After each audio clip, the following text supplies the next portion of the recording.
समचरण सरोजम संत्रलीला बुदाबम जगननिहित पाणी मंडनं मंडनं तरुण तुलसीमाला कंदरम कंजनेत्रम सदय धवलाहासं विठ्ठलं चिंतयामि. पांडुरंग करू प्रथम नमन, पांडुरंग करू प्रथम नमन.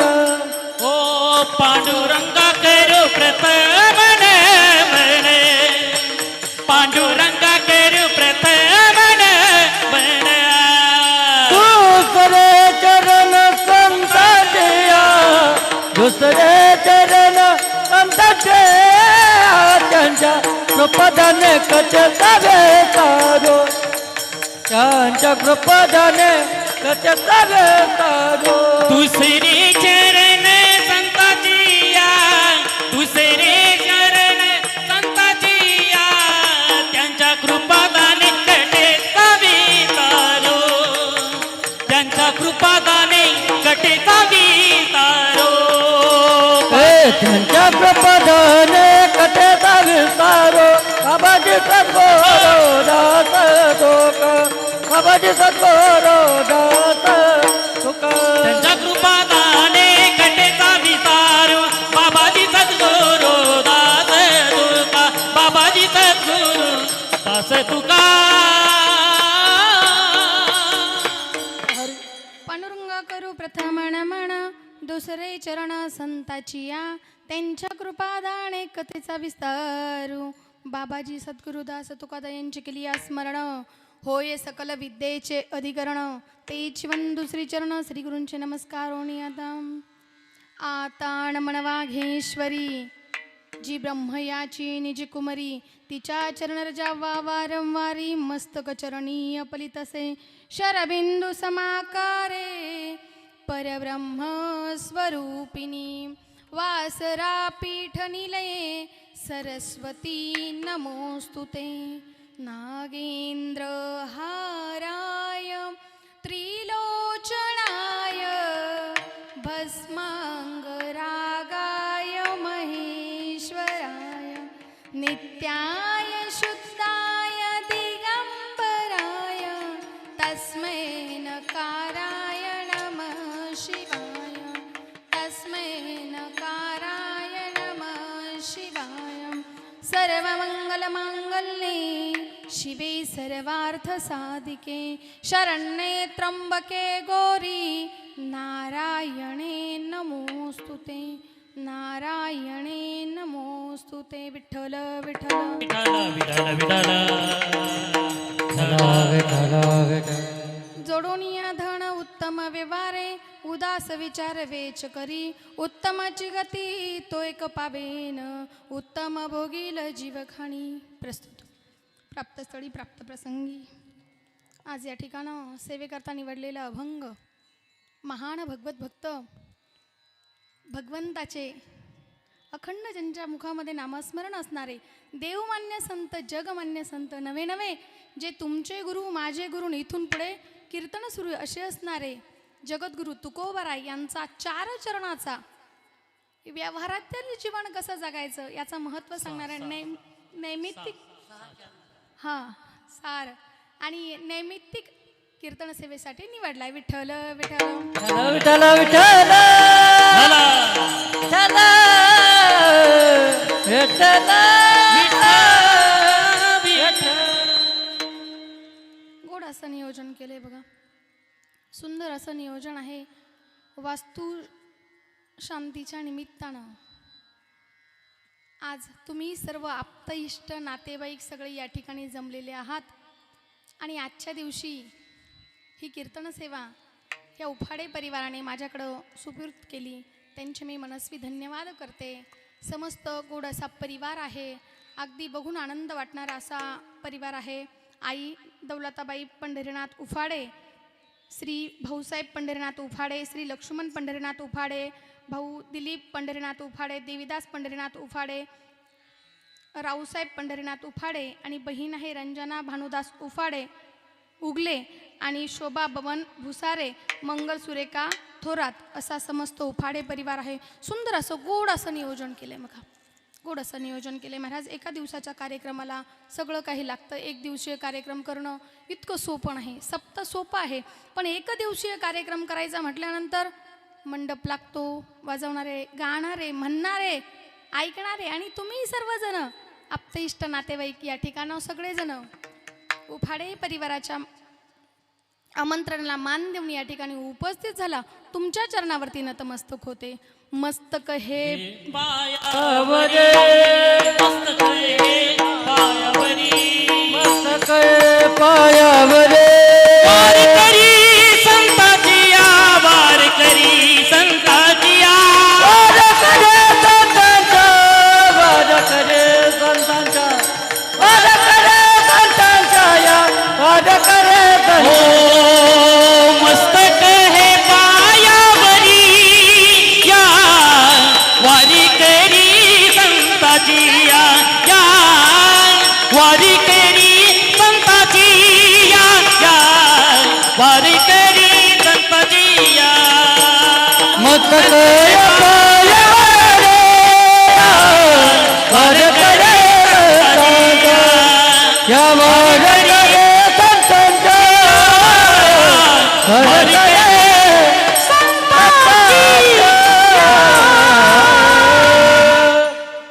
सर्वांच्या चरणावरती नतमस्तक होऊन सेवेला सुरुवात करण्या अगोदर थोडासा आवाज देणार रिप्लेस नाही येते. हरिओम हरिओम.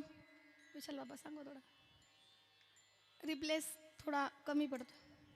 चालू आहे, थोडासा आवाज कडक करा. हरिओम हरिओम. हां, या ठिकाणी सुंदर असं आयोजन आहे. गायक वादक महाराज मंडळी उत्कृष्ट सगळे आहेत. बघा ना, मृदुंगाचार्य हरिभक्तपरायण आपल्या तालुक्याचं भूषण आमचे घायाळ महाराज या ठिकाणी आहे. महाराज तुमच्या चरणावरती नतमस्तक होते. त्याचप्रमाणे आदरणीय हरिभक्तपरायण इकडे आमचे विनेकरी महाराज आहे. महाराज तुमच्या चरणावरती नतमस्तक होते. आपले पेटी मास्तर बाबा आहेत महाराज तुमच्याही चरणावरती नतमस्तक होते. त्याचनंतर हरिभक्तपरायण गानकुकेळ आमच्यासोबत आलेले आमचे संजय महाराज शिंदे त्यांच्याही चरणावरती नतमस्तक होते. त्यानंतर ज्यांच्या मुखारविंदातून तुम्ही चाल श्रवण केली, जे दोन्ही आवाज करतात, आमचे विशाल महाराज रोकडे गोड असं व्यक्तिमत्व आहे. सिंत विशारद आहेत ते आणि गायनाचार्य महाराज शिर्डीहून या ठिकाणी उपस्थित झाला. तुमच्याही चरणावरती नतमस्तक होते. समस्त परिसरातील सर्व भजनी मंडळ तुमच्याही चरणावरती उपस्थित. त्यानंतर आपलं कार्यक्रमाचं प्रेक्षेपण यूट्यूब या चॅनलवरती दाखवणारे आमचे दादा या ठिकाणी उपस्थित आहेत. ज्ञान संजीवनी चॅनल या ठिकाणी उपस्थित. दादांचा सुद्धा धन्यवाद करते. विठ्ठल विठ्ठल विठ्ठल विठ्ठल विठ्ठल. या ठिकाणं आई समान असणारी आमची मावशी या ठिकाणी वडजी मावशी माझ्यासोबत आल्यात. मावशींचे देखील धन्यवाद. आणि त्यानंतर तुम्ही सर्व अगदी उन्हामध्ये या ठिकाणी वेळ भरपूर झालेला आहे. सर्वजण या ठिकाणी उपस्थित झालात. महाराज या अभंगातून सांगतात बघा ना, या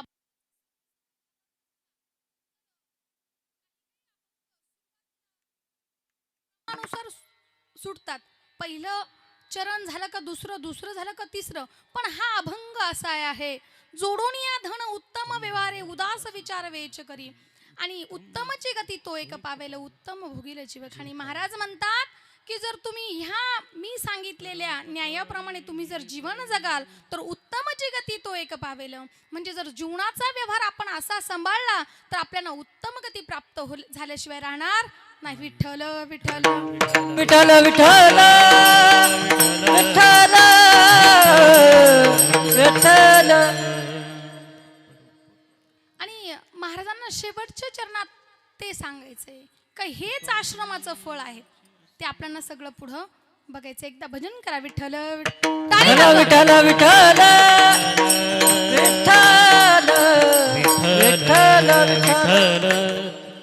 ज्या ज्या वेळेला भजन होईल त्या त्या वेळेला हाताने टाळी वाजवत जा आणि मुखाने नामचिंतन करत जा. कारण नामचिंतन केल्यानंतर प्रारब्धात बदल होत असतो. हरी कृपे त्याचा नाश झाला, एका जनार्दनी भोग प्रारब्धाचा. हरी कृपे त्याचा नाश झाला. बघा, वास्तुशांती का करावी? शांती आहे आणि वास्तूची शांती का करावी? आज वास्तुशांती निमित्तच कीर्तन आहे, तर त्याच गोष्टीवरती बोललं पाहिजे. ज्या भूमीवरती आपण सर्व आहात, माणसाला अन्न वस्त्र निवाऱ्याची गरज आहे. पहिल्यांदी अन्न, नंतर वस्त्र आणि नंतर निवारा. आपल्याला अन्न वस्त्र ह्या मूलभूत गरजा मानवाच्या आहेत. तर ह्या मूलभूत गरजामध्ये एक राहण्याकरता छत आपल्याला हवं असतं. आपण ते कुठं बांधतो? बोलत चला. कुठं? यमुनेच्या तीरावर. महाराज सांगते तुम्ही बोलत चाल. तुम्ही असे पार तोंड सोडून दिले, एकदम असे नाराज. मला तर असं वाटतंय आत्ताच कुणाच तरी दावे होऊन आले काय. विठ्ठल विठ्ठल टाळी वाजवा. विठ्ठल हा, तुम्ही कसे असे थोडी फ्रेश बसा कडा, आनंदी बसा. एकदम असे तोंड सोडून बसले. मला असं वाटतंय ना, सगळ्यात महाराष्ट्राचं टेन्शन यांच्या डोक्याला काय माहिती. थोडं आनंदी बसा, फ्रेश बसा. अहो सुंदर असा नरदेह दिलाय भगवंताने आपल्याला, आणि एकदम असे तोंड सोडून बसले, कसं व्हायचं? आणि आता सर्वांनी असं कसं श्रोत्यांनी कसं टवटवीत असलं ना, सांगणाऱ्याला थोडं बरं वाटतं. बघा, मग आपण आपलं घर कुठं करतो? ह्या पृथ्वीवरती. जेव्हा कोणीच नव्हतं तेव्हा फक्त एक होता, तो पहिले कोट्यात नव्हते काही, पहिले कोट्यात नव्हते काही, पहिले कोटेच नव्हते काही, पहिले कोटेच नव्हते काही. चंद्र सूर्य तारा नाही, चंद्र सूर्य तारा नाही, चंद्र सूर्य तारा नाही, चंद्र सूर्य तारा नाही. अवघे शून्यत होते बाई, अवघे शून्यत होते बाई, अवघे शून्यच होत पायी, अवघे शून्यच होता पायी. तेरे तेरे तेरे तेरे तेरे तेरे तेरे आनोबा तेरे तेरे तेरे. ढालगत निर्माण झाली, ढालगत निर्माण झाली, ढालगत निर्माण झाली, तिने एवढी ख्याती केली. तेथे एक ढालगत निर्माण झाले, तेथे एक ढालगत निर्माण झाले, तेथे एक ढालगत निर्माण झाले. तिने एवढी ख्याती केली. केली केली. एकदा यांच्या करता टाळ्या वाजवा. टाळ्या वाजवायच्या असेल तर मोकळ्या मनाने वाजवा. अजूनपर्यंत काही टाळ्यांवरती टॅक्स लागलेला नाही. सगळ्या गोष्टींवरती टॅक्स आहे बघा ना. आणि तुम्ही लाडक्या बहिणी इतक्या कमी टाळ्या वाजवल्यावर कसं व्हायचं? आणि तुम्हाला बोलून पण म्हणजे कसं जमायचं गड्या? आता मुख्यमंत्र्याच्या लाडक्या बहिणी आपण कशा मोकळ्या मनाने टाळ्या वाजवल्या पाहिजे, हाय का नाही? वाजवा एकदा टाळी. विठ्ठल विठ्ठल.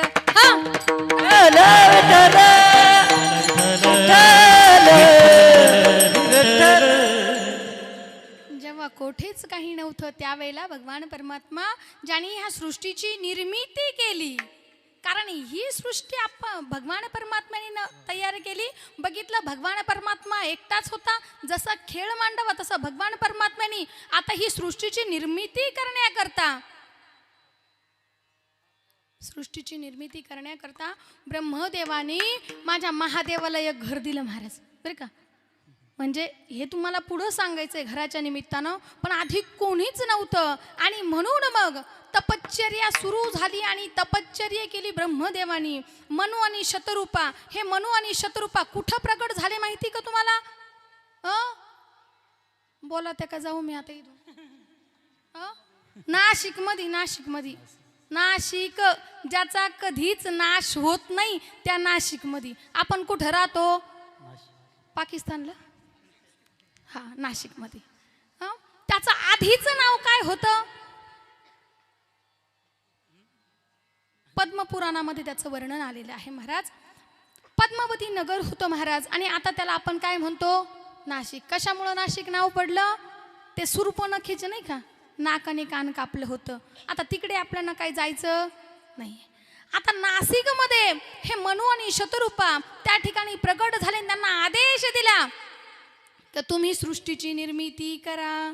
आणि ह्या मनु आणि शतरूपाने प्रियवत, उत्तानपात, आकुती, देहुती आणि प्रसूती अशी 5 जणांची निर्मिती झाली. एकदा भजन करा. विठ्ठल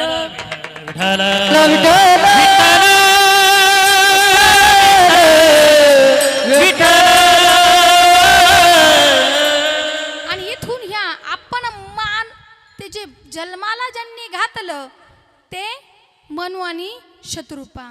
आणि ते मनु आणि शतरूपाचे आपण मुलं आहोत. म्हणून आपण काय आहोत? काय आहोत आपण?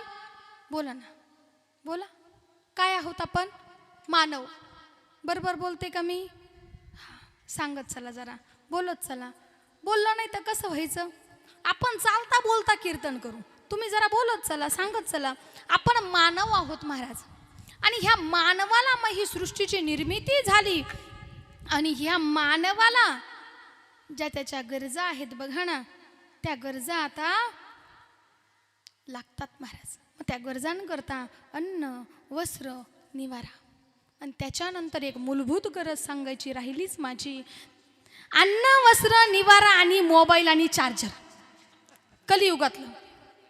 हा, मोबाईल निसता जमत नसतो, त्याच्यासोबत काय चार्जरची गरज पडते. आता लोकांना जेवायला दिलं नाही तरी चालेल महाराज बरं का. लोकांना जेवायला नसलं तरी चालेल, पण मोबाईल सोबत चार्जर लागतच. तुम्हाला माहिती का, आपण म्हणजे मोबाईल आहे आणि आपल्यांना चालवणारं चार्जर म्हणजे भगवान परमात्मा आहे.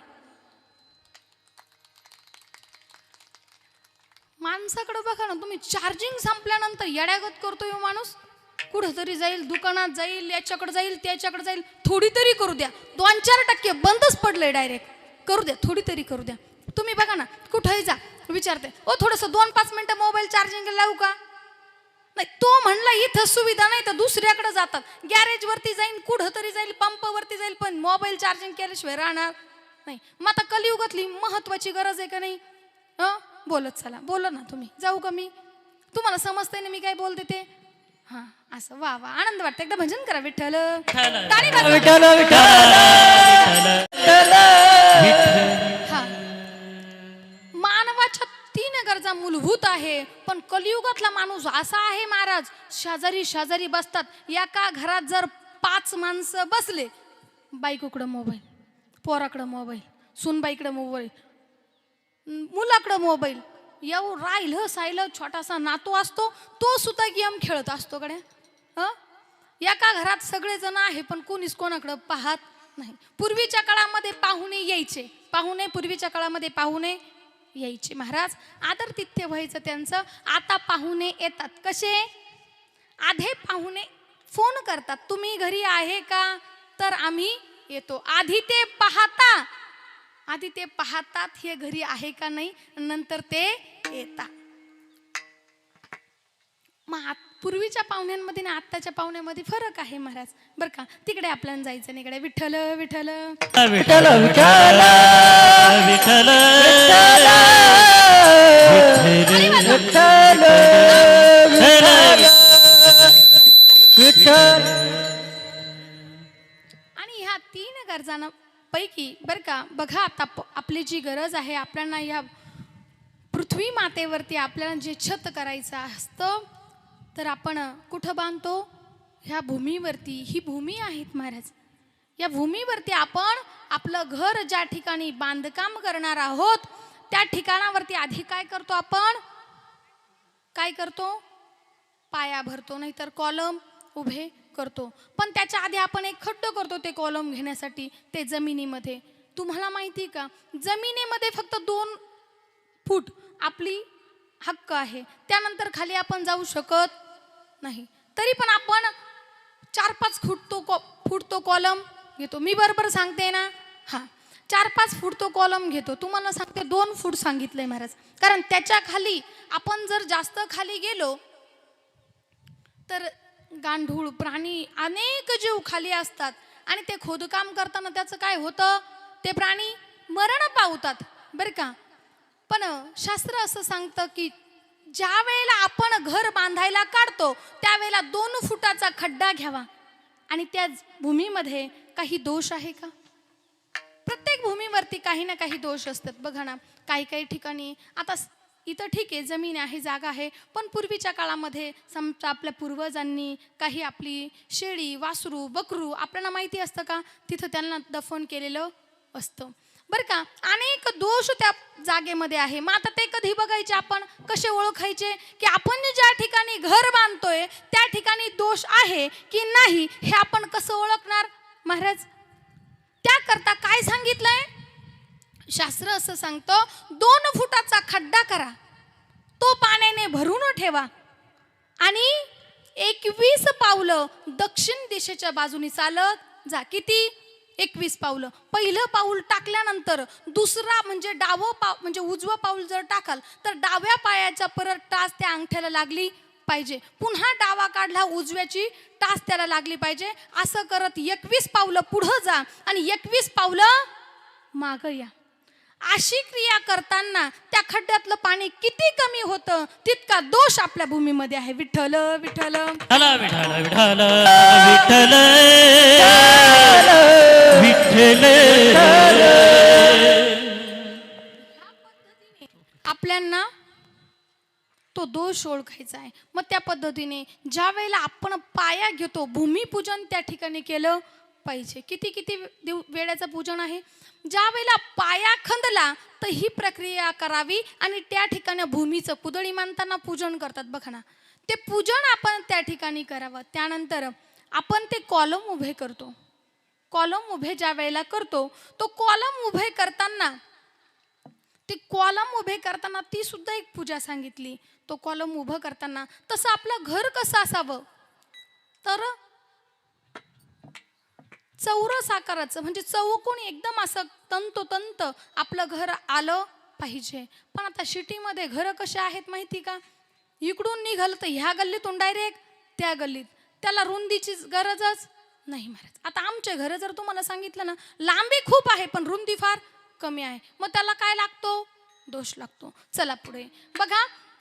आता तो कॉलम उभा केला त्याचे देखील पूजन सांगितलंय. त्यानंतर आपण स्लॅब भरतो, त्या स्लॅबचं पूजन सांगितलेलं आहे. अनेक प्रकारचे पूजन सांगितलेले आहेत.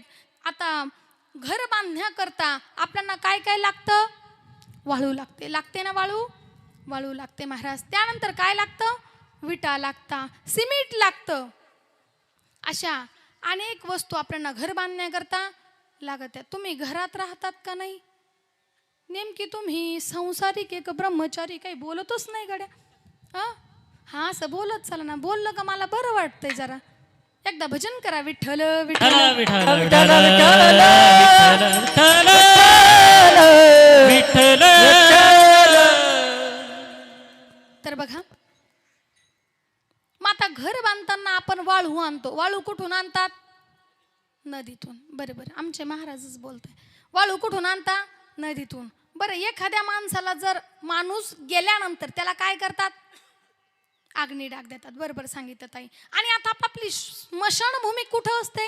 एकंदरीत गावाच्या बाहेर. ज्या गावाला नदी असते ना त्या नदीच्या किनाऱ्यावरती. बरोबर बोलते ना मी? हो, नदीच्या किनाऱ्यावरती स्मशानभूमी असते. माणूस गेल्यानंतर आपण त्याला काय करतो? तुमच्याकडं गेल्यावरच ना? हा, आम्ही संभाजीनगरचे ना म्हणून विचारते. लई लांब म्हणून नाही, पण तुम्ही बोलतच नाही म्हणून काही ना काही तुमच्यावरती फवारा मारावा लागतो बरं का. मग माणूस गेल्यानंतर स्मशानभूमीत नेतो, राख आपण त्याची कुठं विसर्जन करतो? नदीमध्ये. बरोबर आहे. आणि आपण ती घर बांधण्यासाठी कुठून नदी आणतो? वाळू आणतो नदीतून. बरोबर. आपण नदीत ज्या वेळेला वाळू आणतो त्या वाळूमध्ये त्या राखेचे कण देखील आलेले आपल्यासोबत असतात. आपण आपल्या वास्तूमध्ये जी वाळू वापरतो त्याच्यामध्ये एखाद्या गेलेल्या व्यक्तीच्या राखेचे कण असतात. आता त्या राखेचे कण म्हणजे तो माणूस किती पवित्र होता, त्याची वागणूक कशी होती, तो कसा जगला, त्याला काय दोष होते, ते दोष कशामध्ये येतात? वाळूमध्ये. वाळूमध्ये दोष आल्यानंतर तीच वाळू आपण आपल्या घराला वापरतो. त्यानंतर आपण काय करतो? विटा. विटा आपल्या घराकरता आणतात. घर करण्याकरता विटा आणतो. विटा आणल्यानंतर विटा बनवताना माती लागते. त्या मातीचा चिखल करता, तो चिखल त्याच्या साच्यामध्ये टाकतात, ती वीट तयार करतात, ती सुकवतात, तिला भट्टीमध्ये टाकतात आणि नंतर ती इथं येते. आणि आता ती जी क्रिया करत असताना अनेक त्या मातीमध्ये जीव जंतू मुंग्या किडे जेही काही असतील ते काय होतात? मरण पावतात. त्याचे कशाला दोष लागतात? ते दोष आपल्या बरोबर येतात ना कुठं? आपल्या घरामध्ये. बरं का, एकदा भजन करा. विठ्ठल विठ्ठल विठ्ठल विठ्ठल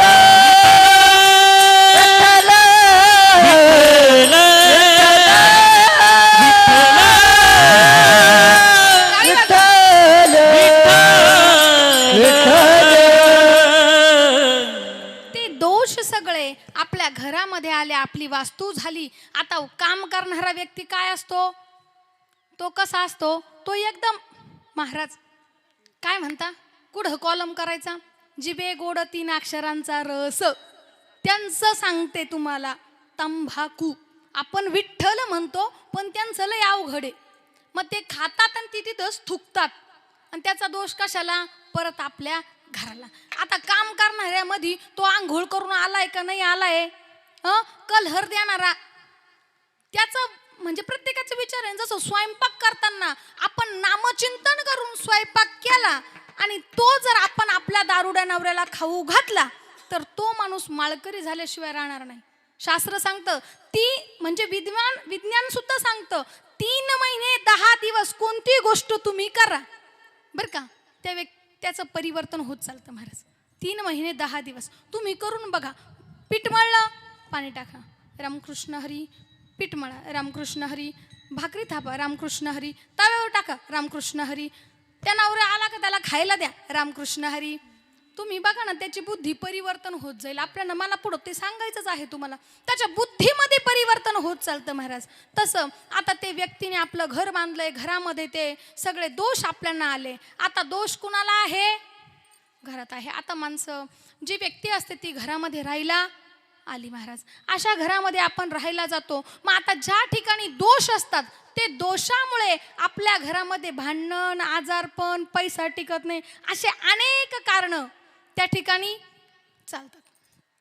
आपण विचार करतोय काय झालं, आमच्या घरामध्ये काहीच व्यवस्थित नाही. अहो पण आता ते घराचा दोष आहे म्हणून मग ते दोष निवारण करण्याकरता आपण काय करतो, वास्तुशांती करतो महाराज. आणि म्हणून ही वास्तुशांती करावी आणि वास्तुशांतीने हे दोष निघून जातात. आता दोष कुणाला होता, बोलत चला. तुम्ही बोलल्याशिवाय मी पुढे जाणार नाही, तर पहिल्यापासून चालू करीन. हा बरोबर सांगितलं महाराजांनी. दोष कुणाला होता, वास्तूला होता. आणि भांडण कुणाचे होत होते, बर घर काय आहे, घर जड आहेत महाराज, आणि जीव चेतन आहेत. म्हणजे जड जीवामुळे चेतनाला त्रास होत होता. मग आता जर घराला दोष आहे तर मग माणूस भांडण करते, मग शांती कुणाची केली पाहिजे, घराची केली पाहिजे की माणसाची, घराची केली पाहिजे. बरोबर आहे ना, घराची केली पाहिजे महाराज. मग घराची शांती झाल्यानंतर घरामध्ये राहणाऱ्यांमध्ये सुख शांती नांदते. एकदा भजन करा, विठ्ठल विठ्ठल विठ्ठल विठ्ठल विठ्ठल विठ्ठल. म्हणून घराची शांती झाली पाहिजे, घराची शांती करावी महाराज. मग आता हे घर बांधण्याकरता आपण जे धन कमवतोय ते कसं पाहिजे, कुठून आलं पाहिजे. आपण जे धन कमवतोय ते शुद्ध आचरणातून, आपल्या कष्टातून ते घर आलं पाहिजे आणि त्या कष्टाच्या पैशामधून आपली ती इमारत उभा झाली पाहिजे. अभंगाचं प्रथम जोडोनिया धने उत्तम व्यवहारे, जोडोनिया धने उत्तम व्यवहारे, जोडोनिया धन उत्तम व्यवहार, जोडोनिया धन उत्तम व्यवहार, जोडोनिया धने उत्तम व्यवहारे, जोडोनिया धने उत्तम व्यवहारे, जोडोनिया धन उत्तम व्यवहार, जोडोनिया धन उत्तम व्यवहार. उदास विचारे वीज कधी, उदास विचारे वेच तेरी, उदास विचारे उदास विचारे वेच करे. उत्तम चिगेती तो एक पावेन, उत्तम चिगेती तो एक पावेन, उत्तम चिगेती तो एक पावेन. तोयची गती तो एक पावेण उत्तमच गती तो एक पावेन उत्तमच गती तो एक पावेन उत्तमच गती तो एक पावेन उत्तमच गती तो एक पावेन ओ जोडोनी यादन उत्तम व्यवहारे उदासे विचारे वेच करी उदासे विचारे वीज करी उदास विचारे वीज करी जोडोनी अजन उत्तम व्यवहारे उदास विचारे वेद करी उदास विचारे वेद करी उदास विचारे वेद करी. वा एकदा टाळ्या वाजवाकडे यांच्यासाठी. वाजवल्या पण अशाच वाजवल्या जसं नाही का जन्माला आलो आपण पण आलो दिला देवाने देह जागा हाय का नाही. करा संसार करा करा करा करा ने अटॅक आले का मारा. हा तुम्हीच म्हटले तुम्हा कळो येते अंतर. महाराज म्हणतात जोडोनीय धन उत्तम व्यवहारे. जीवनामधला माणसाचा व्यवहार कसा पाहिजे उत्तम पाहिजे महाराज. उत्तम प्रकाराने धन आपल्या घरामध्ये आलं तर मग ते काय होतं माहिती का अनितीचं धन जास्त दिवस टिकत नाहीत महाराज. अनितीचं धन जर आपल्या घरात आलेलं असलं तर ते फक्त 10 वर्ष. करोडोपती रोडोपती व्हायला टाइम लागत नाही महाराज. करोडोपती असला तर पुन्हा ताटली घेऊन 10 वर्षामध्ये आपल्याला जर्मलची ताटली घेऊन रस्त्यावरती दिसणार. पण जर उत्तम प्रकारे जर धन कमवलं तर मग काय होणार महाराज ऐका. एकदा ब्रह्मदेवाने माझ्या महादेवाला घर दिलं राहण्याकरता. सोन्याचा महल दिला महाराज. सोन्याचा महल होता महादेवाला घर दिलं. आता देवाला घर दिलं होतं देव म्हणले मला घर दिलं सोन्याचं पण याची वास्तुशांती केली पाहिजे. मग वास्तुशांती करण्याकरता कोण लागतं ब्राह्मण गुरुजी. बोलताय ना तुम्ही तुम्हाला समजतंय ना मी काय सांगते. तिकडं पाठीमागं हां इकडं लक्ष द्या. पूजा करण्याकरता कोण लागतं गुरुजी. गुरुजी लागतात ना. हां ते काय करतात सांगतात डोळ्याला पाणी लावा मना मम आत्मना स्मृती स्मृती पुराणयुक्त फलप्राप्त्यर्थ सहकुटुंबाना सहपरिवारणाशे धन धन्य इह जन्मी जन्मोजन्मी जन्मांतरेषु अप्राप्त वस्तु प्राप्तम्यम सहकुटुंबाना सहपरिवारणा अहम करीशे. पाणी सोडून द्या. काय आहे पूजा आहे तुम्हाला सांगते मी बघा ना. ते काय सांगतात माहिती का तुम्हाला. ज्या वेळेला आपण डोळ्याला पाणी लावतो सहकुटुंबाना सहपरिवारणा द्विपद माणसं कोंबड्या चतुष्पद शेळ्या बकऱ्या मेंढ्या टोणगा अभिवृद्ध्यार्थम याच्यात वाढ करायची महाराज. म्हणजे ते सांगतात आपल्यांना की जेवढं आपण बोललो सत्यनारायणची पूजा होते. पूजा झाल्यानंतर याच्यामध्ये म्हणजे कोंबडा पार याच्यात वाढ करायची म्हणजे सत्यनारायणची पूजा आपण करतो की त्याला कामाला लावतो. कामाला लावतोच म्हणावं लागल की नाही बरोबर आहे ना. म्हणून मग तुम्हाला मी सांगते पूजा करतो आपण. पूजा केल्यानंतर आपल्या वास्तूमध्ये पावित्र्य येतं कारण ते नामचिंतन चालतं. आणि मग कीर्तन कशा करता कीर्तन कशा करतात ज्या ठिकाणी नामघोष होतो त्या ठिकाणी महाराज भगवान परमात्मा सांगतात सगळे दोष निघून जातात. हरती दोष दोष हरून जातात महाराज. त्या दोषाचे डोंगर हरती दोषाचे डोंगर हरती दोषाचे डोंगर हरती दोषाचे डोंगर हरती दोषाचे डोंगर हरती दोषाचे हरती दोषाचे डोंगर हरती दोषाचे डोंगर शुद्ध होती नारी नार शुद्ध होती नारी नार होती नारी नार शुद्ध होती नारी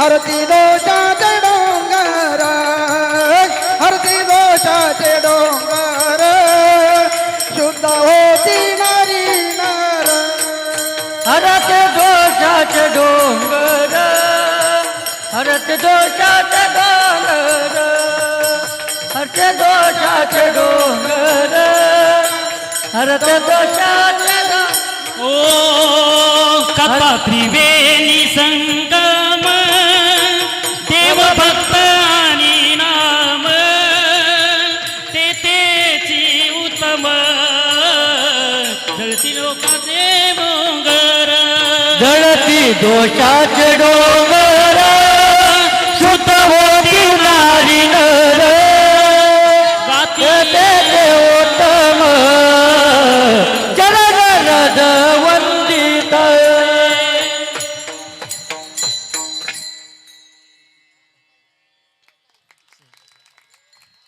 तुम्ही विसरून जाते काय? मला तरी असं वाटतंय काही काही जण याच्यामध्ये आलेले आहेत कीर्तनामध्ये, पण त्यांचं लक्ष कीर्तनामध्ये नाही. त्यांना असं वाटतंय आपण इकडे कार्यक्रमासाठी निघालो, पण घराला कुलूप लावला, पण त्याला झटका मारून पाहिला नाही. मला असं वाटतं काही काही जण अजून झटक्यातच आहे, हाय का नाही? काही काही ना असं वाटतंय मी आले पण पती अजून घरीच आहे, सुनबाईने त्यांना जेवायला दिलं असेल का नसल, गाई पाणी पाजल्या असेल का नसल. अहो पण तुम्ही इथं आलात ना, याच्यामध्ये चिंतनामध्ये व्यतीत व्हा. काय आहे माहिती का, इथं आल्यानंतर इथं येण्याकरता भाग्य असावं लागतं महाराज, जन्मोजन्मीचं भाग्य असावं लागतं. आणि ज्यांच्या घरी कार्यक्रम आहे तो सुद्धा भाग्यानेच होतो महाराज. जन्मोजन्मी आम्ही बहु पुण्य केले, जन्मोजन्मी आम्ही बहु पुण्य केले, तेव्हा या विठ्ठले कृपा केली, तेव्हा या विठ्ठले कृपा केली. जन्म जन्यामी बहु पुण्य केले, जन्म जन्यामी बहु पुण्य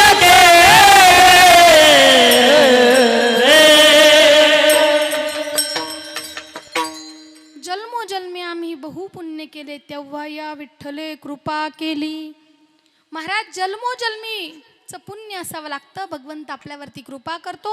आणि धर्ममंडपात येण्याकरता सुद्धा पुण्य असावं लागतं. जन्मांतरे भवेत पुण्यम, जन्मोजन्मीचं पुण्य असावं लागतं. त्यावेळेस नामघोष कानावरती पडतो आणि मग कानाचा काय होतो, माणसाचा काय होतो, उद्धार होतो महाराज. कारण हे कान दिलेत भगवान परमात्म्याचं गुणगान करण्याकरता.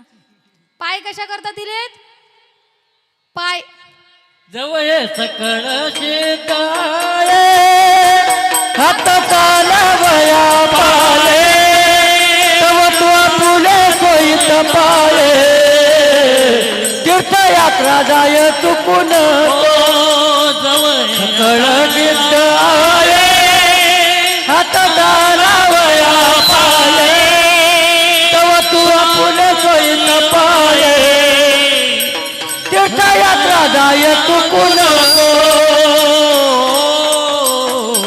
नको. वा, एकदा टाळ्या वाजवा गड्या. हा आवाज निघतो ना बेंबीच्या देठापासून गावा लागतं. निदान आपण बसल्या बसल्या टाळ्या तरी वाजवीत जावा. बघा महाराज पाय दिले भगवंताची वारी करण्याकरता. ज्ञानोबरायांना जा, तुकोबरायांना जा, पंढरपूरची वारी करा, निवृत्तीदादांची वारी करा, तीर्थयात्रा करा, चारीधाम करा. बरे का, आपण 1 रुपया कमवतो ना, त्यातले 4 आपल्या तीर्थयात्रेसाठी आणि 4 आपल्या दान धर्मामध्ये खर्च झाले पाहिजे महाराज. बरे का, असं सांगितलंय महाराज. जीवनामध्ये सुंदर असा नरदेह मिळाला, पाय दिलेत वारी करण्याकरता, हात दिलेत दान धर्म करण्याकरता, मस्तक दिलंय समोरच्या भगवंतासमोर लीन करण्याकरता, भगवान परमात्म्या समोर लीन करण्याकरता हे मस्तक दिले. डोळे दिले कशा करता, नातवांना बघण्याकरता.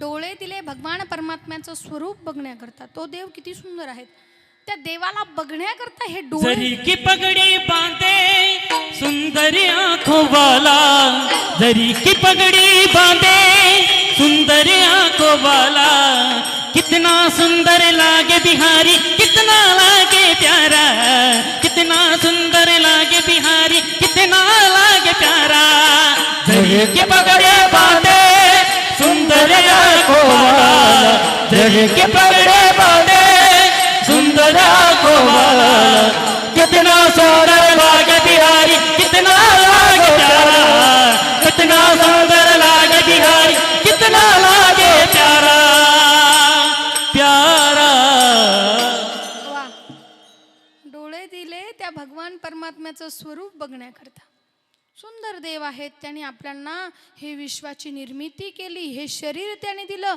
याच्यावरती सत्ता सुद्धा आपली नाही महाराज त्या भगवान परमात्म्याची सत्ता आहे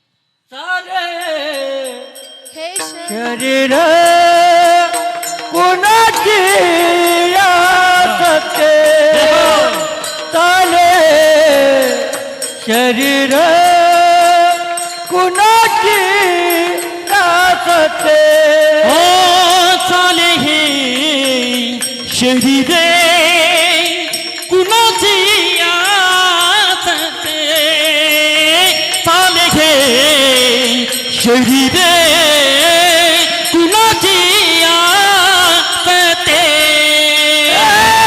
कोण बोलविते हरवेना कोण बोलविते हरवेना ओ कोण बोलाविते हरवीन कोण बोलाविते हरवीन देखावे ऐकावे एक नारायण देखावे ऐकावे एक नारायण ओ देखवी ऐकवी एक नारायण देखवी ऐकवी एक नारायण नारायण जय हो महाराज सत्ता भगवान परमात्म्याची आहे आणि सत्ता जर तुमची माझी असती तर डोक्याची केस पांढरे होऊ दिले असते का मेहंदी लावायची गरज पडली असती का तुमची माझी सत्ता असते तर येथे तुझी सत्ता काय आहे येथे तुझी सत्ता काय आहे हो येथे तुझी सत्ता काय आहे येथे तुझी सत्ता काय आहे देता देव वेता नेता देव वेता देता देव वेता नेता देव वेता येथे तुझी सत्ता काय आहे हो येथे तुझी सत्ता काय आहे वा इथं आपली सत्ता नाही सत्ता आहेत भगवान परमात्म्याची त्याच्या सत्तेने शरीर चालतंय म्हणून डोळे दिले भगवान परमात्म्याचं स्वरूप बघण्याकरता डोकं दिलंय भगवान परमात्म्यासमोर लीन होण्याकरता हे मूक हे कमलमुख दिलंय कशाकरता भगवान परमात्म्याचं गुणगान करण्याकरता पण विचार करा किती आपण त्याचं गुणगान करतो त्याचं गुणगान करण्याकरता हे मूक दिलंय हे हात दिले दान धर्म करण्याकरता कान दिले भगवंताचं गुणगान ऐकण्याकरता पण आपण काय करतो याच्याने काय ऐकतो आपण बाई तुझी सून लय बरी माझी लय अवघड हाय का नाही त्याच्याकरता दिलेत का नाही अहो रामायणामध्ये असं वर्णन आलंय जे कोणी कानाने भगवान परमात्म्याचं गुणगान ऐकत नाही त्याचे कान नसून ते सर्पाचे बिळय महाराज म्हणून या कानाने भगवान परमात्म्याचं गुणगान ऐकलं पाहिजे मग तुम्ही कधी विचार केलाय का देवाने आपल्याला कान दिले त्याच्यामध्ये एक छिद्र आहे त्याच्याने आपण बोला ना त्याच्याने आपण ऐकतो पण तुम्ही विचार केलाय का मग हे कशासाठी दिलं देवानी त्याच्यावरती कवर रिकामं 20-30 ग्रॅम वजन वाढून दिलं का देवानी मग हे कशासाठी देवाला माहिती होतं कलियुगात कोरोना येणार आणि मग जर कोरोना आला तर मग माणसाने मास्क कुठं लावायचं त्याच्याकरता याची योजना केली का? देऊ लय चतुरी महाराज. ते जाऊ द्या, आपल्याला तिकडं जायचं नाही. म्हणून दान धर्म करा. हा इंद्रिय दिलेत आपल्याला भगवंताच्या कार्यासाठी दिलेत महाराज. बघा मी तुम्हाला काय सांगत होते, कुठपर्यंत होतं आपण? कुठपर्यंत होतं मी तुम्हाला काहीतरी सांगत होते. तिथून आपण बाजूला गेलो. काय सत्ता नाही, त्याच्या आधी, सत्तेच्या आधी. जोपर्यंत तुम्ही सांगत नाही तोपर्यंत मी चालू करत नाही. सांगा, बोला. अहो, हे घर बांधण्याकरता आपण ज्या वेळेला ब्रह्मदेव भगवान परमात्म्याला घर देत आहेत बघा ना, तिथून आपण बाजूला गेलो होतो का नाही? हा आई बरोबर आहे. विठ्ठल विठ्ठल, टाळ्या वाजवा.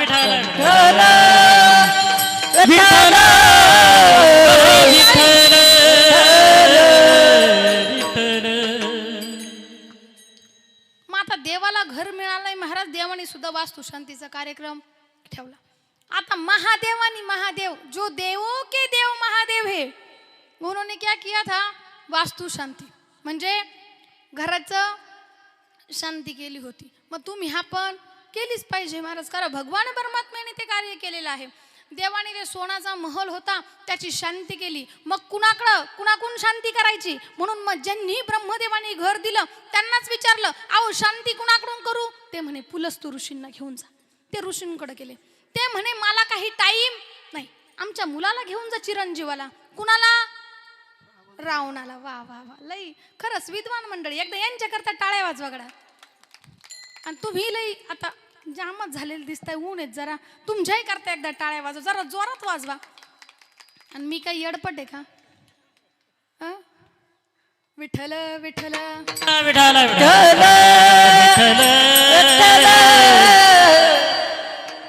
महाराज.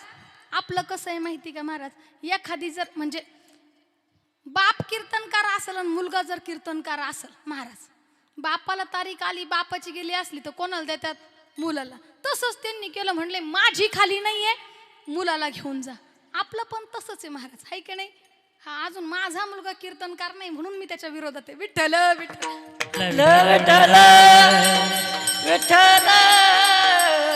ज्यांना कळलं असेल त्यांना कळलं, बाकीच्यांना घरी जाऊन कळलं. हा, तर मग आता रावण आले महाराज. कशा करता? त्या हे वास्तुशांती करण्याकरता रावण आले महाराज. रावणांनी विधी चालू केला. सुंदर असं माझी पार्वती माता महादेवजी त्या ठिकाणं पूजेला बसले गड्या. बरं का, पूजा व्यवस्थितपणे पार पडली. आता पूजा झाल्यानंतर आपण गुरुला काय देत असतो? दक्षिणा देतात. कारण पूर्वीच्या काळापासून ती चालत आलेली परंपरा आहे. गुरुजींकडून फ्रीमध्ये फुकट पूजा करून घेऊ नाही बरं का.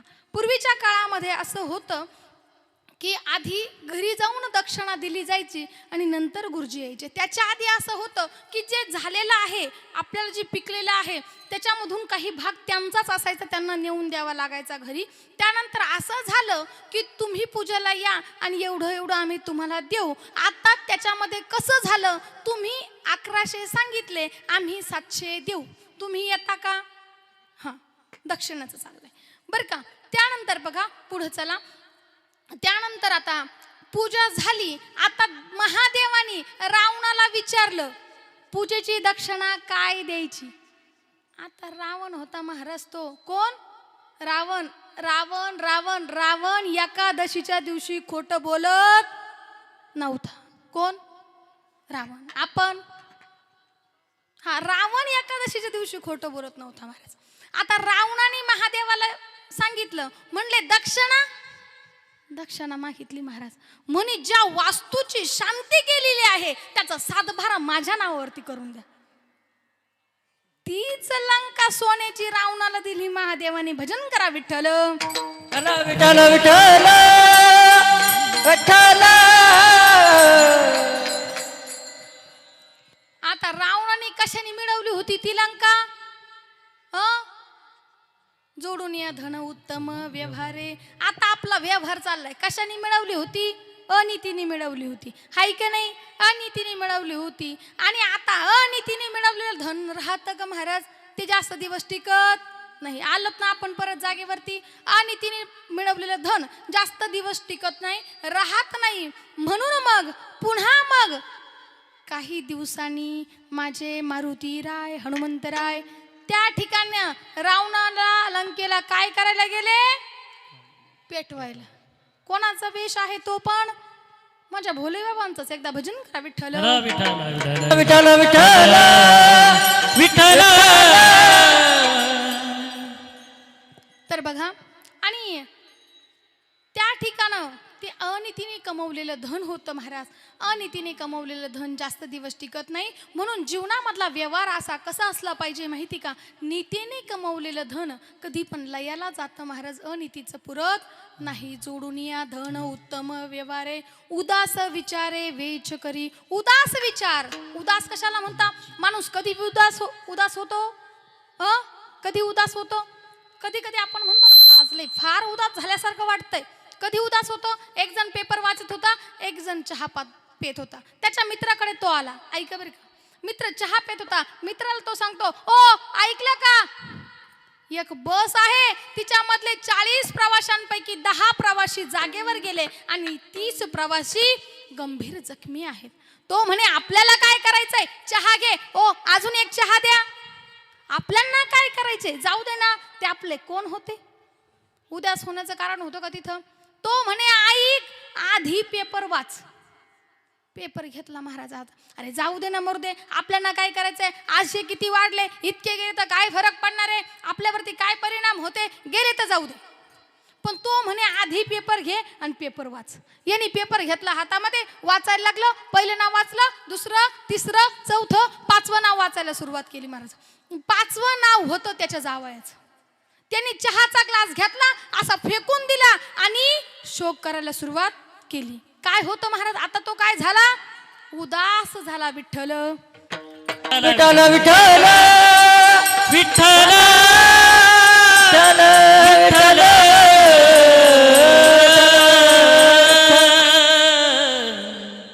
माणूस उदास कधी होतं? आपल्याकडचं काहीतरी हरवलं, काहीतरी गेलं, तेव्हा माणूस उदास होतो बरं का.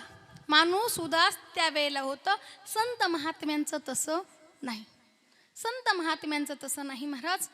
त्यांना त्याचा काही फरक पडत नाही. त्यांचं असं आहे, जे पुत्राशी तेच दासा आणि दासी, त्यांच्यामध्ये भेदभाव नसतो महाराज. आपलं जीवन असं आहे, हे मी तुम्हाला सांगते. जीवनामध्ये माणूस उदास होतो. आपल्याकडचं धन जर हरवलं तर माणूस उदास होतो. तुम्ही आपण कशा करता कष्ट करते? कशा करता? संसारा करता. आता मला घर सांगायचं होतं, पण तितका वेळ नाही. ऊन वाढत चाललेला आहे. आपण एका घरामध्ये गेलो, पण भगवान परमात्म्याने आपल्याला वैकुंठामध्ये एका घरामध्ये पाठवलेलं आहे महाराज. आपण एका घरामध्ये आलं आणि ह्या घरामध्ये आल्यामुळं आपल्याला ह्या घराची गरज पडली, ह्या घराची गरज पडली. पण आता ह्या घरात सुद्धा आपल्याला ज्या वेदना होतात महाराज, जे काही दुःख होतात, ते कशामुळं होतात? मग कारण पूर्वजन्मीचं सुकृत घेऊन आपण आलेलो असतो. विठ्ठल विठ्ठल विठ्ठल विठ्ठल विठ्ठल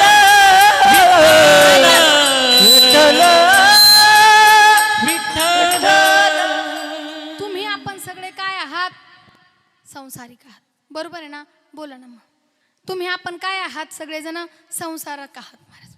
संसारामध्ये सुख आहे का दुःख आहे? दुःख आहे. दुःख बांधवडी आहे. हा संसार दुःख मूळ चौकडे हिंगळे, विश्रांती नाही कोठे, रात्रंदिवस तळमळ. संसार दुःख मूळ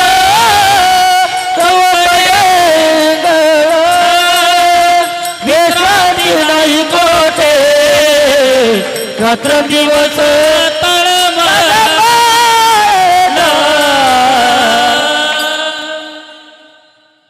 संसार दुःख मूळ. हा महाराज इतका दुःखामध्ये आहे, तुम्हाला माहिती आहे का? आपण आयुष्यभर कष्ट करतो, कष्ट आपण करतो. एखादं खड्डं बुजलं म्हणजे एखादी अडचण गेली का दुसरी काय होते? उपस्थित होते. ती गेली का तिसरी उपस्थित होते.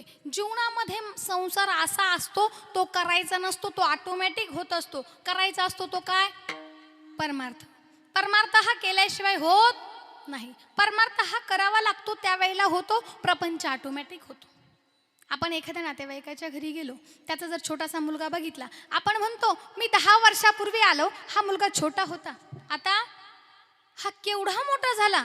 महाराज, हे कोणासाठी थांबून राहत नाही. संसार हा दुःखमुळंच आहे, पण परमार्थ हा करायचा असतो. आणि परमार्थामध्ये ज्या वेळेस आपण मुरून जाऊ, त्यावेळेला आपल्याला उदासीनता वाटत नाही.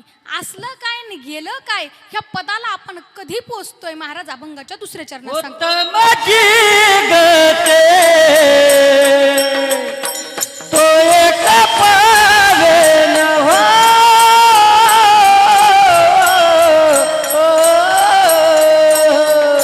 उत्तमाची गते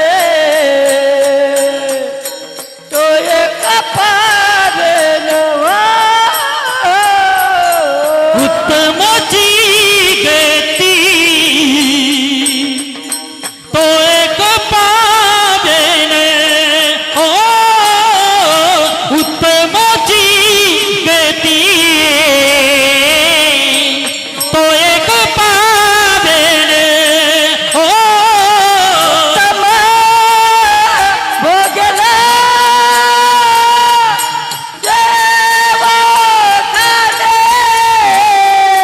उत्तमा भोगिना जीव खाणी. उत्तम भोगल जीवखाने. उत्तम भोगिन जीव खाणे. उत्तम जगते तो एक पावेला.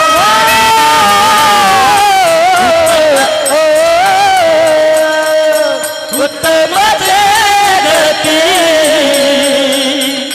तो एक पावे. ओ उत्तमाची गती तो एक पावेन. उत्तमाची गती तो एक पावेन. पावेन. उत्तमची गती तो एक पावेल, उत्तम भोगेल जीव खाणी.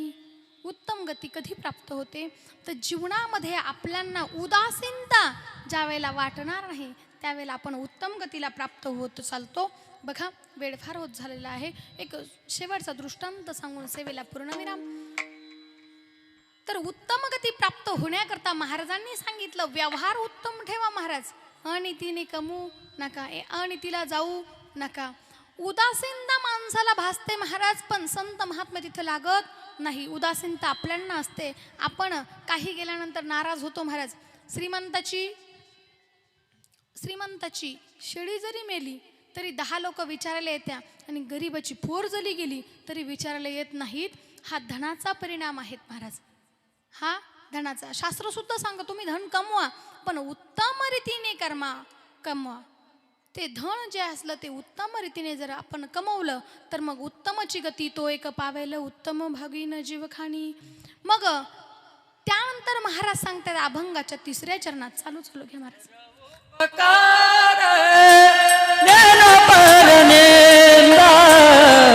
परोपकार परनिंदा. परोपकारे नेने परनिंदा. परोपकारे नेने परनिंदा. परक्रिया सदा बयरी माया. परक्रिया सदा बयरी माया. उत्तमाची गती तो एक पावेल. उत्तमाची गती तो एक पावेल. परस्त्रिया सदा बयरी माया. परस्त्रिया सदा बयरी माया. उत्तमाची गती तो एक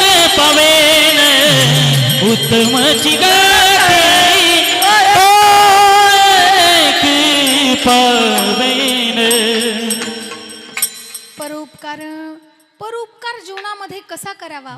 दुसऱ्यांवरती काही काही लोकांचं कसं असतं, उपकार करतात आणि रस्त्यावरती ठेवून देतात महाराज, ते मागं वळून बघत नाहीत महाराज. परनिंदा काही काही बघा, काही काही इतका शोक असतो महाराज निंदा करण्याचा, ते नेहमी म्हणजे काही काही आशय असतात. गावात जर काही झालं तर पहिला निरोप त्यांच्याकडे असतो आणि ते फक्त सांगतात, तुला सांगते म्हणून तू कोणाला सांगू नको, तुला सांगते म्हणून तू कोणाला सांगू नको. सगळ्या गावभर चर्चा महाराज. पण महाराज सांगतात की परस्त्रिया सदा बहिणी माया. उत्तरार्धात महाराज सांगतात की आपली परस्त्री आहे, आपली जी दृष्टी आहे तिच्याबद्दल बघण्याची, ती कशी असली पाहिजे. माझ्या संत महात्म्यांची दृष्टी कशी होती महाराज. कबीर महाराज होते महाराज. ते कबीर महाराज मुसलमान समाजाचे होते महाराज. पण त्यांची दृष्टी कशी होती. ते कबीर महाराज असे रस्त्यावर फिरत असताना, शेवटचं उदाहरण सांगलं, रस्त्यावरती फिरत असताना एक सुंदर स्त्री चालली होती महाराज. कबीर महाराज रस्त्यावर फिरत असताना एक सुंदर स्त्री चालली. पाहू नये का भूलू नये असा प्रसंग काही ग्रामस्थांनी बघितला. त्यांनी बघितलं हे कबीर महाराज संत आहेत ना, पण हे त्या स्त्रीकडे बघतायत, यांची नजर बरोबर नाही. म्हणून त्यांनी बघितलं हे लंपट आहेत, वाईट नजरेने स्त्रीकडे बघतायत. त्यांनी त्या कबीर महाराजांना जागा करण्याचा प्रयत्न केला. आपण म्हणतो नाही का याला जागेवरती आणू, जागा करण्याचा प्रयत्न केला. ओ कबीर महाराज काय पाहताय. कबीर महाराज सांगितताय म्हणे, अहो ही स्त्री जर इतकी सुंदर आहे तर हिला निर्माण करणारा माझा भगवान परमात्मा किती सुंदर असेल याचं मला दर्शन व्हावं, हे मी या सौंदर्यात पाहतोय. म्हणजे समजणं किंवा कळणं हे दृष्टी प्राप्त झाल्याशिवाय कळत नाही. विठ्ठल विठ्ठल विठ्ठल विठ्ठल विठ्ठल विठ्ठल विठ्ठल. हा जीवनाचा व्यवहार कसा करायचा अभंगाच्या शेवटच्या चरणात महाराज तुका म्हणे हेची आश्रमाचे फळ. तुका म्हणे हेची आश्रमाचे फळ. तुका म्हणे हेची आश्रमाचे फळ. तुका म्हणे हेची आश्रमाचे फळ. तुका म्हणे आश्रमाचे फळ. तुका म्हणे आश्रमाचे फळ. तुका म्हणे आश्रमाचे फळ. तुका म्हणे आश्रमाचे फळ. तुका म्हणे हेची आश्रमाचे फळ. तुका म्हणे हेची आश्रमाचे फळ. तुका म्हणे हेची आश्रमाचे फळ. तुका म्हणे हेची आश्रमाचे फळ. तुका म्हणे आश्रमाचे फळ. तुका म्हणे आश्रमाचे फळ. तुका म्हणे आश्रमाचे फळ. तुका म्हणे आश्रमाचे फळ. परमपद बळ वैराग्याचे.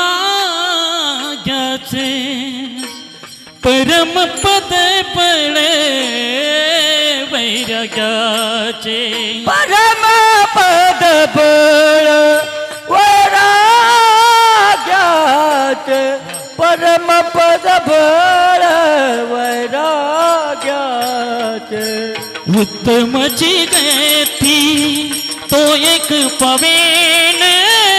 उत्तमची गती तो एक पवेन. उत्तमची गती तो एक पवेन. उत्तमची गती तो एक पवेन. उत्तमची गती तो एक पवेन.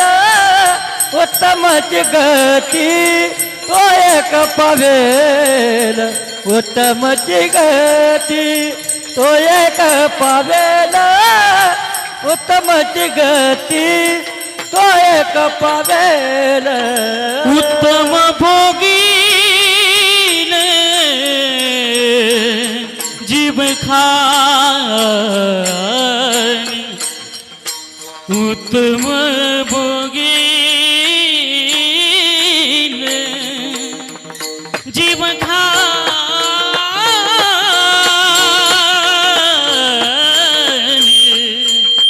उत्तम भोगीन जीव खानी उत्तमची गती तो एक पावेल उत्तमची गती तो एक पावेल उत्तमची गती तो एक पावेल उत्तमची गती तो एक पावेल वा महाराज सांगतात की तुम्हाला जर हे आश्रमाचं फळ पाहिजे असेल, आश्रम जर तुम्ही सांगितल्याप्रमाणे मी सांगितल्याप्रमाणे उत्तम प्रकारे जर तुम्ही असा केला तर मग तुम्ही वैराग्याला प्राप्त झाल्याशिवाय राहत नाही. महाराज ऊन खूप झालेलं आहे, जास्त काही बोलणार नाही. एक चरण आपलं सोडवायचं बाकी आहेत बघा, पण तितका वेळ नाही. आधीच मला येताना उशीर झालाय, आम्ही चुकलो होतो आणि समोरच्या गावामध्ये गेलो आणि येता करता टाईम झाला, कारण अंतर पण फार आहे येण्याकरता. गोड असं नियोजन आमच्या उफाडे कुटुंबाने केलं. गोड असं कुटुंब आहे बघा ना, जॉईंट फॅमिली आहे. त्यांच्याकडे बघून आनंद वाटतो गड्या, कारण आज एक माणूस सासू सासऱ्यांमध्ये राहू शकत नाही. सत्य बाब आहे महाराज, पण बघा एवढं कुटुंब चालवतात ते, आदर्श वाटतो महाराज. असं आदर्श कुटुंब या ठिकाणी हे आहेत, सुंदर असं कुटुंब आहे. आणि त्यांनी या ठिकाणी मला आमंत्रित केलं आणि ही सेवा आज वास्तुशांतीनिमित्त या ठिकाणी झाली. कौतुक वाटतं महाराज. बघा तुम्ही सर्व आप्तेष्ट नातेवाईक त्यांच्या आमंत्रणाला मान देऊन या ठिकाणी उपस्थित झाला आणि त्यांनी ही नूतन वास्तू या ठिकाणी त्याचं गृहप्रवेशाच्या निमित्तानं कीर्तन सेवा झाली. आज या ठिकाणं गोड असं नियोजन केलं आहे. साऊंड सिस्टीम गोड आहेत दादांची. त्यानंतर आमचे घायाळ महाराज या ठिकाणी आहेत. महाराज तुमच्या चरणावरती नतमस्तक. आमच्या आजी आहेत बघा ना, वय किती आहेत पण गोड असं गायन आहे त्यांचं. त्यानंतर आमचे सर्वच महाराज मंडळे आहेत बघा, पेटी मास्तर असेल, विनेकरी महाराज असतील, गावातली भजनी मंडळ असतील, आमचे विशाल दादा या ठिकाणी आहेत, आमचे संजय महाराज नाशिकहून आलेत, आमचे संजय महाराज त्या ठिकाणी, आपलं ज्ञान संजीवनी यूट्यूब चॅनलचे आमचे संचालक दादा या ठिकाणी उपस्थित आहेत. आणि तुम्ही सर्वजण या ठिकाणं अगदी 2 तास छान असं दिसतंय. आता चांगलं दिसतंय बरं का तुम्ही. आता काही तोंड सोडून दिलं नाही. कसं असतं माहिती का महाराज, इथं आल्यानंतर ना आनंदाने एकदम फ्रेश असं बसलं पाहिजे. फोटो काढायला कसं बसतो आपण, फोटो काढायला महाराजांच्याकडे पाहायचं, हे असा मोबाईल धरता. आता मोबाईल सगळ्यांकडे, म्हाताऱ्या माणसांपासून पोरण चला, गोड राहत चला मस्त, आणि सर्वांशी प्रेमाने राहत चला. बघा आज या ठिकाणं करावा कौतुक तेवढं या कुटुंबाचं थोडं आहे. महाराज यांच्या मातोश्रींची 75वी आज या ठिकाणी साजरी होत आहे. ते 75वी साजरी करणार आहेत. महाराज एकदा टाळ्या वाजवा. आज आई आहे त्यांना कळत नाही आणि नाही त्यांना मिळत नाही. महाराज आई काय आहे माहिती का, 2 मिनिटात सांगून जाईल, कारण बाप सांगायचं राहिलंय आपल्या बरं का. आई काय आहे, आई ज्याला हात नाही त्याला हाताची किंमत विचारा, ज्याला पाय नाही त्याला पायाची किंमत विचारा, ज्याला डोळे नाही त्याला डोळ्याची किंमत विचारा, आणि ज्यांना आई नाही ना त्यांना आईची किंमत विचारा. महाराज त्यांना आईची किंमत विचारली ना महाराज, त्यांच्या खळखळ डोळ्यात पाणी येईल. आणि आज ह्या कुटुंबाकडे यांची श्रीमंती म्हणजे यांची आई आहे. महाराज आई तुझ्या मूर्ती वाणी ग, या जगात मूर्ती नाही ग, अनमोल जन्म दिला के आई तुझे उपकार फिटणार नाही, अनमोल जन्म दिला के आई तुझे उपकार फिटणार नाही, अनमोल जन्म दिला गाय तुझे उपकार फिटणार नाही.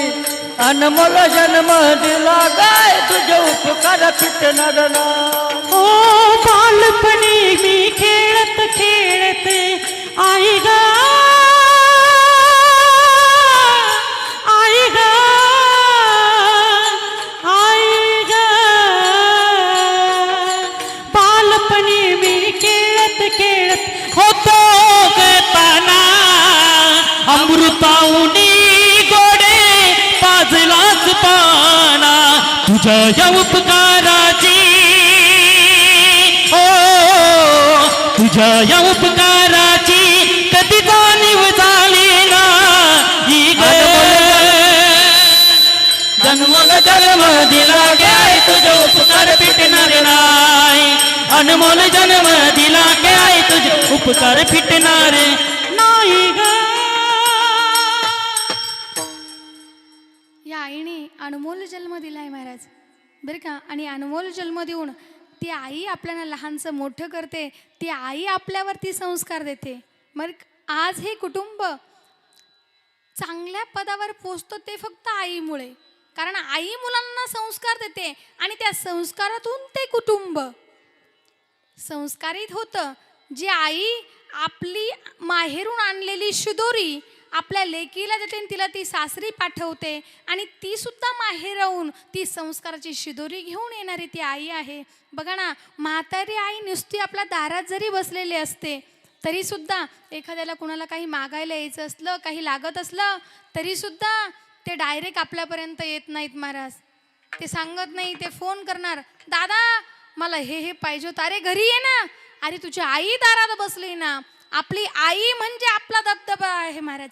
आपली आई म्हणजे आपला गुरूर आहे, आपले वडील आहे. कारण निस्वार्थ प्रेम करते आई लेकरांवरती बरं का. निस्वार्थ प्रेमाचं प्रतीक म्हणजे आपले आई वडील आहे. जीवनाच्या बाजारामध्ये सगळं काही मिळेल, मायबाप सगळं काही मिळेल, फक्त आई वडील मिळत नाही.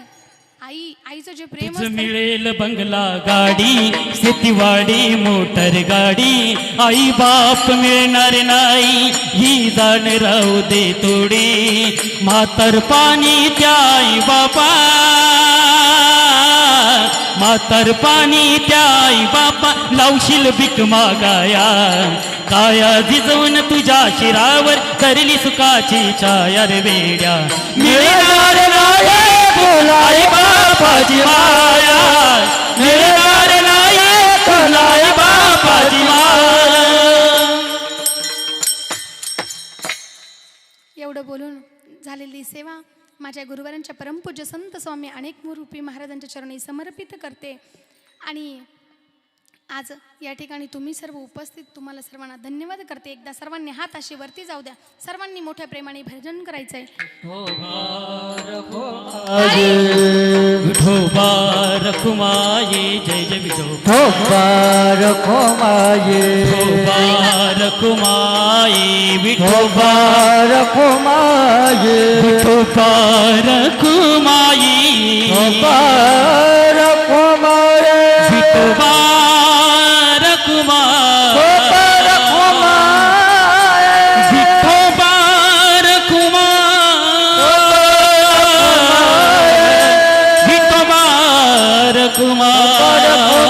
जय विठोबा रखुमा जय जय विठोबा रखुमाये जय जय विठोबा रखुमाये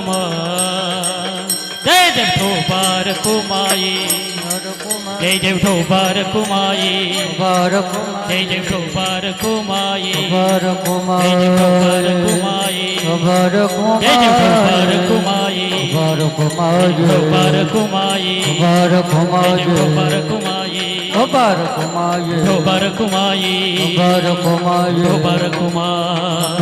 रखुमाये निवृत्तीराया निवृत्तीराया सोपान मुक्ताबाई ज्ञान सकया निवृत्तीराया निवृत्तीराया सोपान मुक्ताबाई ज्ञान सकया निवृत्तीराया निवृत्तीराया सोपान मुक्ताबाई ज्ञान सकया निवृत्तीराया निवृत्तीराया सोपान मुक्ताबाई ज्ञान सकया सोपान मुक्ताबाई ज्ञान सकया सोपान मुक्ताबाई ज्ञान सकया सोपान मुक्ता